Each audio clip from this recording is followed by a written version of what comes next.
Welcome one and all to the Cinegeeks podcast where movies, TV, and all things geek collide. My name is Roy, and today we are going to be doing something a bit different from our usual format. I'm going to be doing a solo flight episode for today because I'm just going to be talking about a topic that's actually very timely, especially today, October 31st, Tuesday. So we are going to be talking about the top 10 horror films that you and your fellow Cinegeeks can binge today or tonight, Halloween night. So we're going to be going through a spine-tingling journey through what's considered by many as the top 10 horror films of all time. So, from the haunted hallways of the Overlook Hotel in The Shining to the bone-chilling madness unleashed by Freddy Krueger in A Nightmare on Elm Street, these films that we're going to be talking about today will surely send shivers down your spine and leave you cowering in fear. So, without further ado, gather around, dim the lights, and brace yourself for a hair-raising cinematic experience that will make your Halloween night truly unforgettable.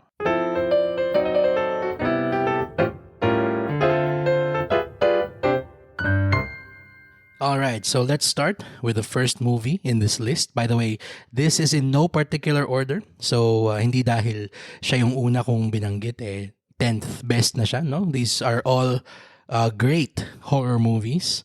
Alright, so the first one on our list is The Shining, directed by Stanley Kubrick. Of course, one of the classics of the horror genre, adapted, of course, from the masterpiece by Stephen King as well. So the book itself is a chilling exploration of isolation and madness.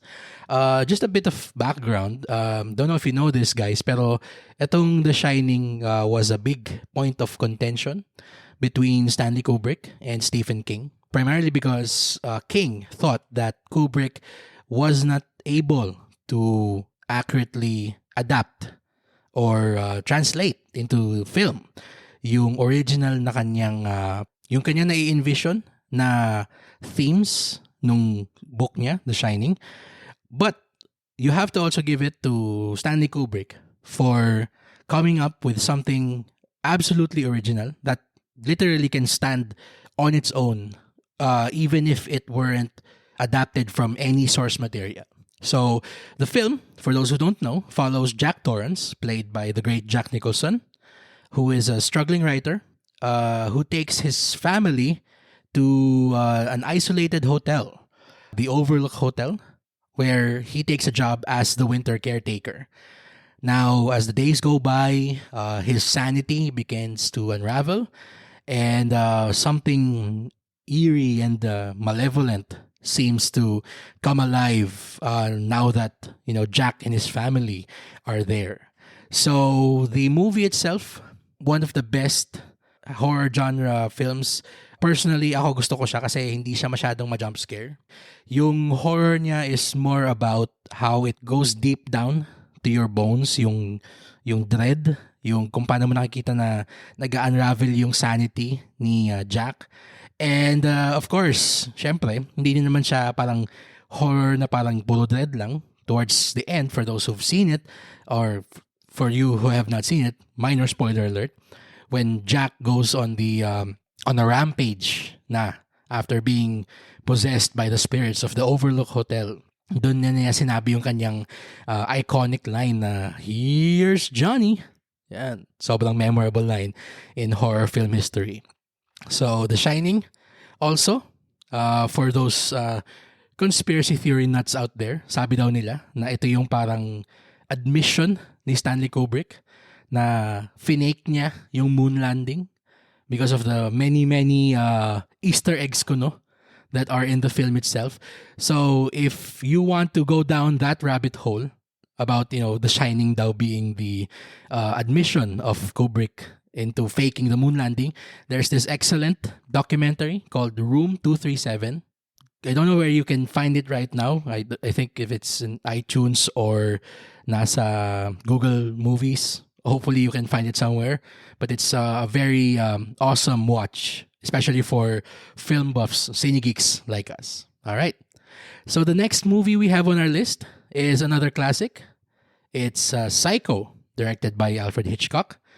Now, for those who have, been following film and film history for the longest time, you all know how game-changing this film is. So, hindi lang siya dahil yung horror siya or suspense. Of course, Hitchcock is the master of those genres. Pero siya yung alam kong unang sine na talagang ginawa niyang part nung kanyang marketing campaign.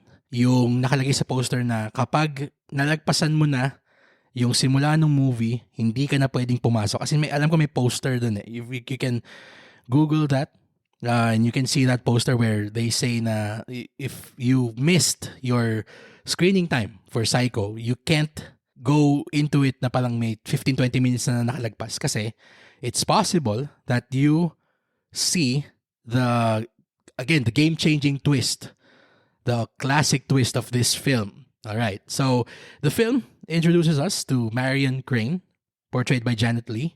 Also, trivia, Janet Leigh is the mother of another Scream queen, Jamie Lee Curtis.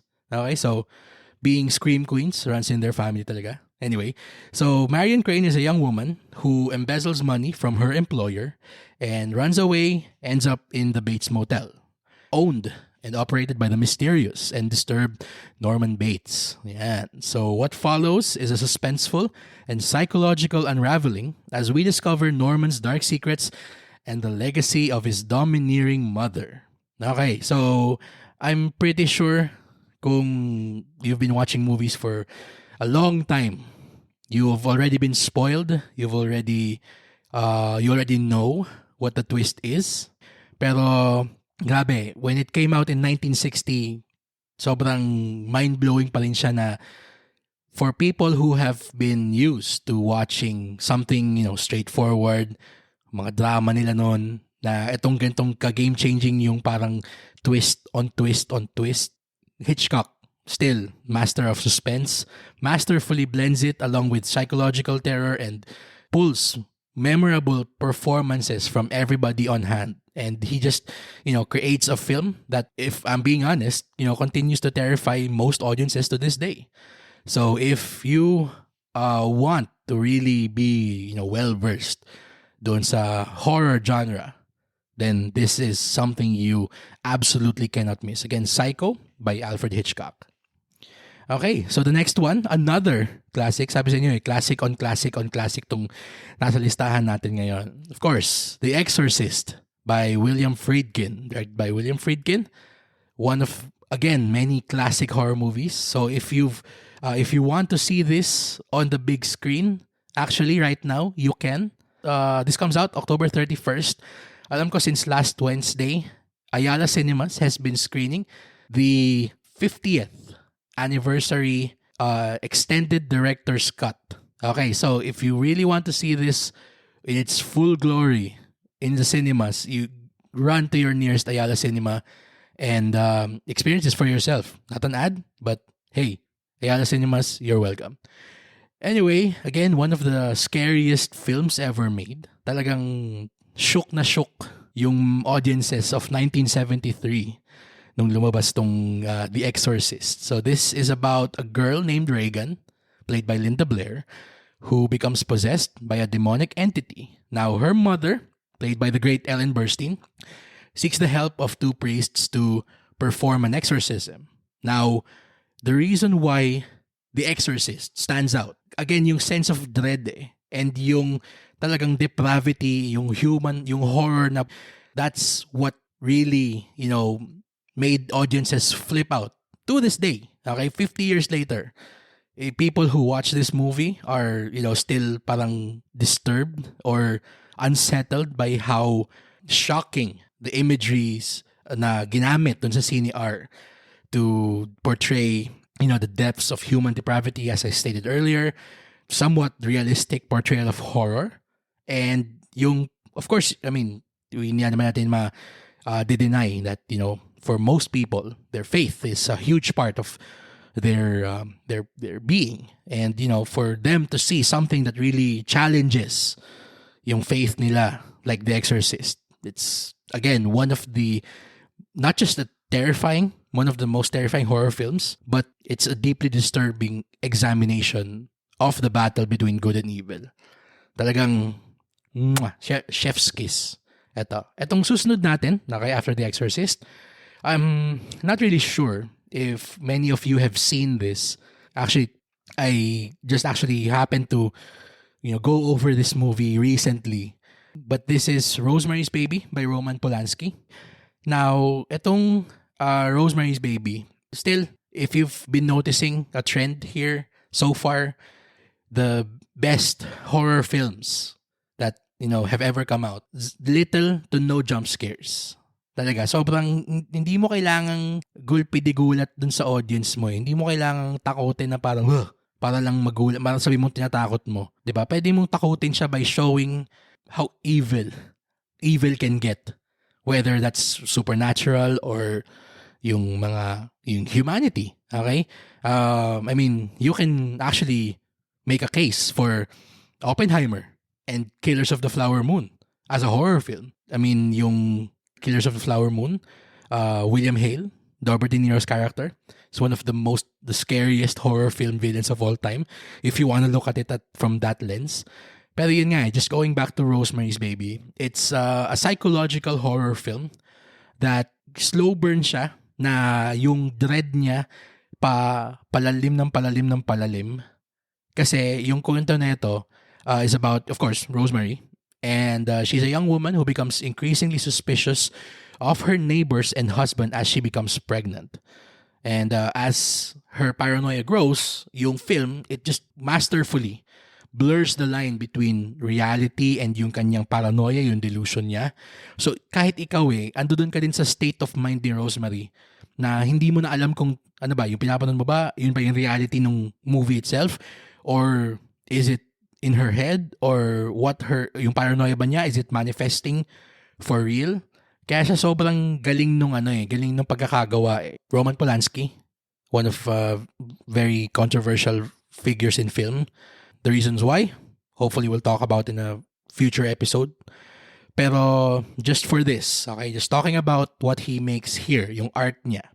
Okay, he just absolutely masterfully, he conveys the sense of isolation and vulnerability na meron ni Rosemary. Hina-highlight ng film yung kanyang parang pagiging powerless niya in the face of what may or may not be a conspiracy against her. Yan. So, if I'm not mistaken, one of the films na similar dito is yung The Invasion of the Body Snatchers. Okay, of course, yung original in the 1970s with Donald Sutherland. So, yung Invasion of the Body Snatchers, just non-spoilery background, it's about people who are parang increasingly becoming not themselves. And there's this couple who sense na something's wrong, and eventually they find out na, these people that they know are being replaced by aliens. So, yung paranoia doon na parang, wait, is this person that I know still the person I know, or na body snatch na ba siya? And Invasion of the Body Snatchers also has one of the best endings in film history. Not gonna spoil that. It's for you to experience for the first time. Yun. So, para siyang Rosemary's Baby. Same feeling of yung dread and existential horror. Okay, so from existential horror films, okay, medyo pupunta naman tayo sa isang straight up slasher ba. So the next one on our list is Halloween. Of course, directed by the great John Carpenter. And this movie has actually defined the slasher genre for generations since it came out in 1978. Of course, bringing us the iconic horror villain Michael Myers. Of course, one more trivia for all of you out there. Yung mask ni Michael Myers is actually a reverse Captain Kirk mask na pininturahan na nila ng puti pa yung loob. Pero essentially, yung mask ni Michael Myers is a James T. Kirk mask, Halloween mask. So for those of you who don't know, James T. Kirk, of course, the iconic Star Trek captain from the 60s all the way to the 90s. So, yun yung ginamit nilang prop doon. Naging classic na yun for generations. And also, sinabi ko kanina, sa Psycho, yung bida ni si Marion Crane is Janet Leigh. Dito naman sa Halloween, the heroine, Laurie Strode, is played by the great Jamie Lee Curtis, anak ni Janet Leigh. Now, in this movie, Laurie is a teenage babysitter who becomes the target of Michael Myers on Halloween night. So, very straightforward. And talagang grabe yung suspense na ginagawa throughout the film, yung binild ni John Carpenter. He just, capitalizes on the tension created by presence ni Michael Myers. Hindi nga siya yung parang, at again, yun ang gugula talaga na parang jump scare eh. Alam mong ando dun yung presence ni Michael Myers around. And sometimes may mga scenes pa nga dun na parang nakatayo si Laurie dun sa isang kwarto na madilim. Tapos biglang magpapan yung camera, biglang nakatayo na pala si Michael dun. Ganun siya gumamit nung tension eh. Ganun siya magawa nung dread. Siyempre, of course, merong yung cathartic release nung dread na yon. Of course, one of the many iconic quote-unquote horror movie kills in history is from this film. Pero one of the things that also makes this movie iconic is yung score. Also made by the director, John Carpenter. His minimalist yet chilling score, featuring of course the iconic piano melody, is, if you're a horror fan, instantly recognizable and synonymous na with horror films in general.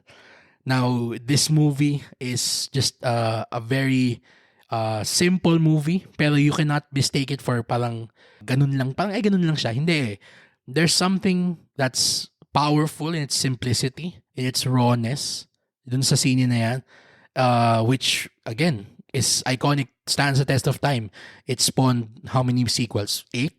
Tapos, 5 yung original na sequel niya. Tapos nag-reboot pa siya ng 3 ulit. So, if a movie is not iconic, then how can you say na hindi kung ganun kalaki yung legacy niya, di ba? Exactly. Alright, so the next one, okay, another slasher, top 10 horror films of all time. Most of you know this, the Texas Chainsaw Massacre. Yung original na Texas Chainsaw Massacre from 1974, made by the legendary Tobe Hooper. So, itong Texas Chainsaw Massacre, kung yung sa Halloween niya, yung rawness nung tension, nung horror is because of yung this parang ghostly presence, hinahabol siya. Dito naman, sobrang opposite naman to. Talagang, sige, gore to the max talaga siya. And it, of course, 1974, hindi pa ganun ka refined ba yung taste ng mga tao in terms of horror movies. I mean, they're just a few years removed from from Rosemary's Baby, mga ganun. Pero this movie came out a year after The Exorcist, so parang medyo nagwa-warm up na sila. Pero of course, nobody prepared them for how brutally visceral this movie was. Now, this film follows a group of friends who fall victim to a family of cannibalistic killers who travel through rural Texas. Now, again, the movie itself, isa sa mga bagay na kaya siya sobrang iconic and yung raw, visceral siya kasi handheld yung camera na ginamit nila. For some of you have seen it pero haven't realized this. Handheld nature nung camera, para kang nanonood ng yung tatawag ng mga snuff film. Yung ganun, yung may feeling ka na parang, wait, I'm not supposed to be watching this. Am I supposed to be watching this? Parang may ganun kang feeling na nakukuha habang pinapunod mo siya eh. And of course, who can forget Leatherface? Alongside, the pantheon of horror villains like Michael Myers and Jack Torrance. So Leatherface, the chainsaw-wielding antagonist with a human skin mask, to the point of parody na siya, na naging part of pop culture. Pero nung lumabas to in 1974, sobrang talagang maraming malamang dito hindi nakatulog after nilang manood. Another must-watch for genre fans. Next one is another slasher classic, A Nightmare on Elm Street by Wes Craven. Add another one to the list of iconic horror villains. So we already have Jack Torrance, we have Norman Bates, we have Michael Myers, we have Leatherface, and then let's welcome, of course, Freddy Krueger. with the blades for his fingers, yung gloves niya. Alright, so the film follows a group of teenagers who are terrorized in their dreams, of course, by the infamous Freddy Krueger, a disfigured killer with a glove made of razor-sharp blades. So, the reason why, for those of you who don't know this, actually franchise siya of iconic films, is why it stands out is because of yung kanyang way of blending, again, what's real and what's not. So para siyang yung Rosemary's Baby, pero ginawa mong slasher, tapos times 1,000 mo siya, yung horror niya. So, most of you know na si Freddy Krueger is this villain who terrorizes the teenagers in question in their sleep. Pero yun na nga yung nakakatawa dun, yun nakakatakot kasi eventually, aabot dun sa punto na parang, wait, he's in the real world. Am I still sleeping or is he actually here?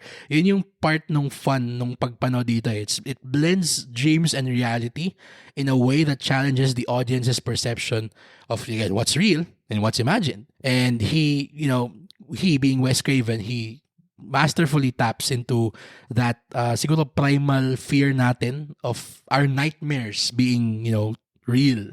So, lahat naman tayo, nagkakaroon tayo ng nightmares from time to time, and these nightmares can, manifest in some of the most unimaginable horrors that we can, dream of.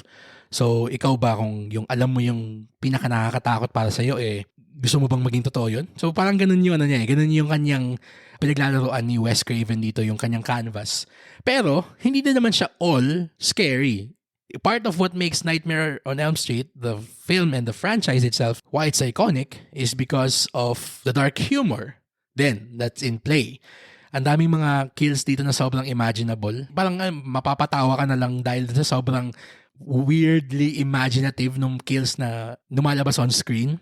And iba din yung yung charisma din ni Freddy Krueger. You can chalk that up to the fantastic portrayal of Freddy by Robert Englund. And yun na nga, if it's not a classic film, it's not gonna spawn so many sequels.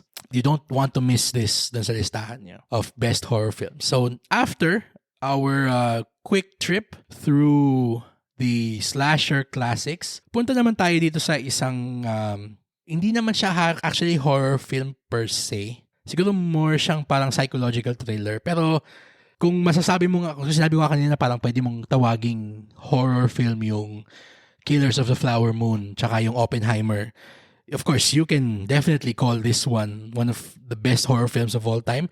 I'm talking about The Silence of the Lambs, directed by Jonathan Demme, starring the icons of film, not just of horror, but film, Jodie Foster and, of course, Anthony Hopkins. And this film follows, of course, Clarice Starling, played by Foster, an FBI trainee who seeks the assistance of the incarcerated cannibal Dr. Hannibal Lecter, portrayed by Anthony Hopkins, to catch a killer known as Buffalo Bill. So, the reason why this is, elevated into the pantheon of great horror films is not necessarily because of yung kanyang subject matter. Kasi marami ng ganyang mga sine na lumabas And if I'm being honest with you, actually, mas maganda pa yung pagkakagawa ni Michael Mann, yung Manhunter, kwento ni Hannibal Lecter doon. Mas mas nakaka-tense yun, mas nakakatakot. Ito mas more, again, slow burn to Pero what elevates this movie is, of course, the portrayal of Anthony Hopkins. Who can forget the Chianti speech? Yung ganun, di ba?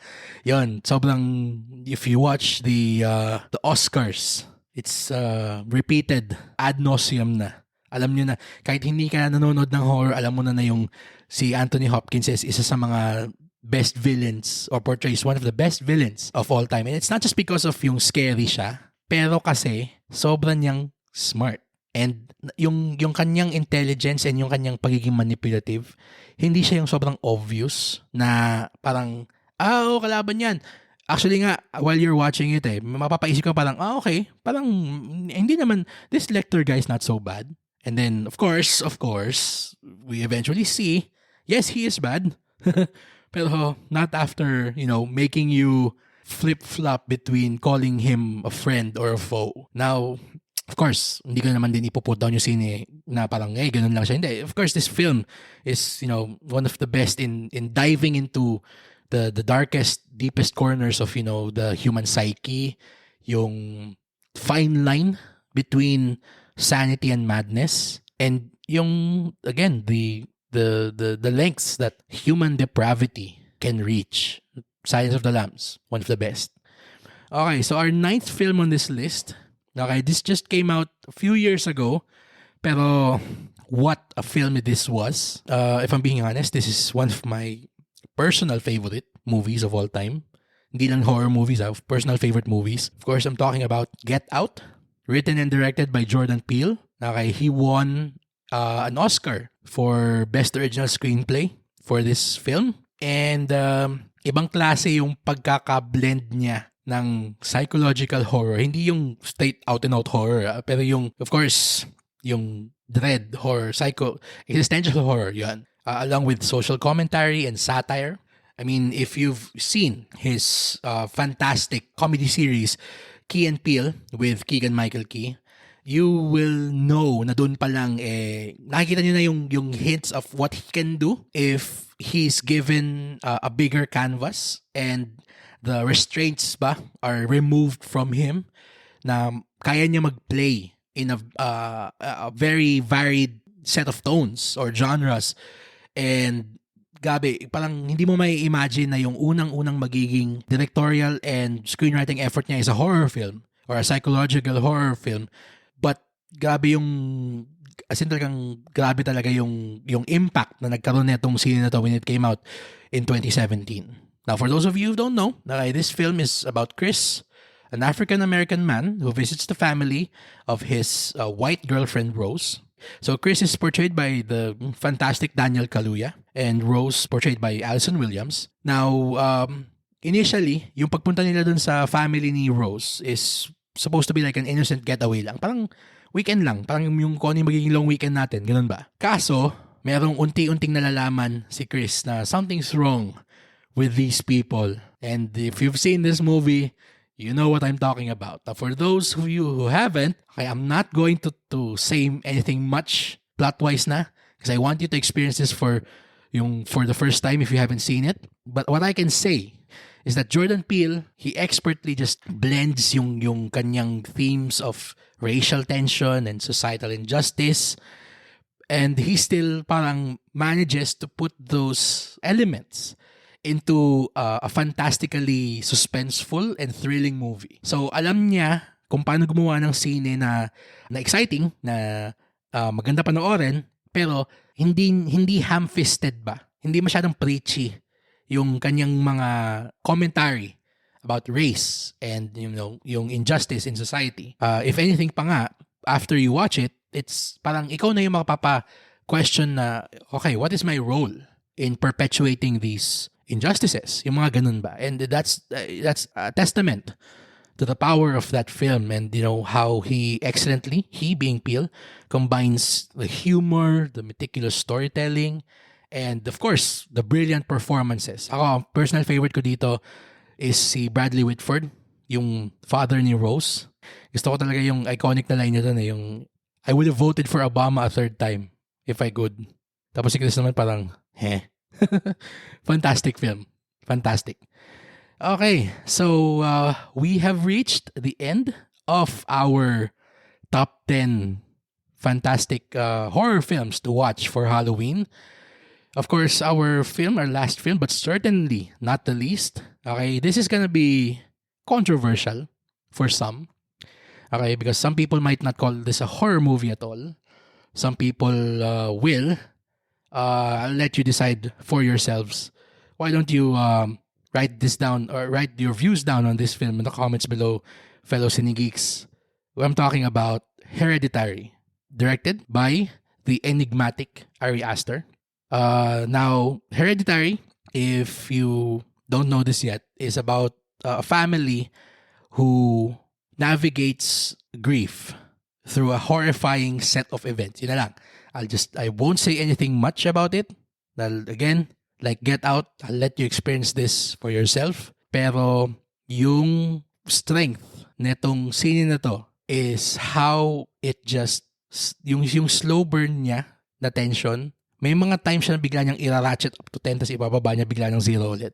Parang just to keep you on your toes. Pero pag bigla na niyang binagsak yung kanyang punchline, hindi ka na maka-turn away from what you're seeing on screen. And credit for this is not just for, the direction of Ari Aster, pero yung fantastic performance ni Toni Collette na, if I'm not mistaken, dapat may mga parang nagko-call sana nung 2018 na maging part siya ng Best Actress nomination list because of how great her performance was.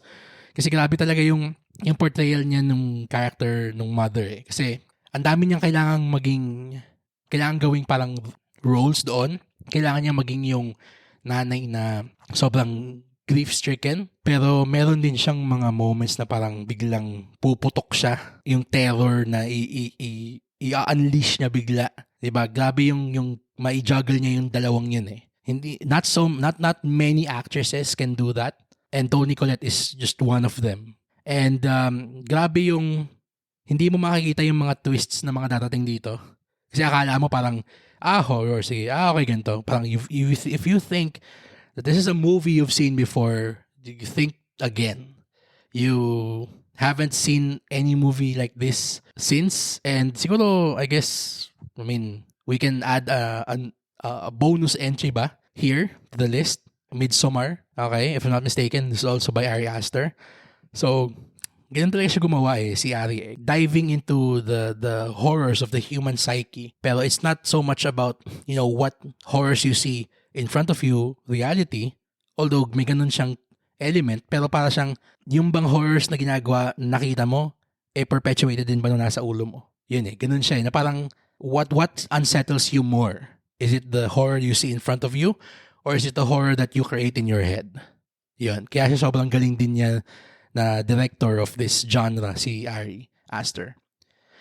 Okay, so we've gone through 10 iconic horror films. So from the classics like The Shining to the game-changing modern films like Get Out. Now, I've listed films that, represent the very best that the genre has to offer. Now, these movies, of course, they continue to terrify audiences around the world because of, their storytelling, their atmospheric storytelling, standout performances, and of course, their timeless impact. So whether you are a diehard horror fan or someone, looking to dip their toes into the genre, the 10 movies I listed are absolutely must-see masterpieces that will leave you exhilarated, terrified, and hungry for more. So, guys, if you absolutely enjoyed this episode, why don't you leave a comment down on our Spotify page? Also, please leave us a 5-star rating on Spotify and Apple Podcast. That definitely helps us out. Please join the Cinegeek conversation over on our socials. So we're on Facebook, we are on Threads, we are on Instagram, and we are also on X, formerly known as Twitter, at CinegeeksPod. And also, please don't forget, we have a website. We already have a website. That's www.cinegeekspod.com.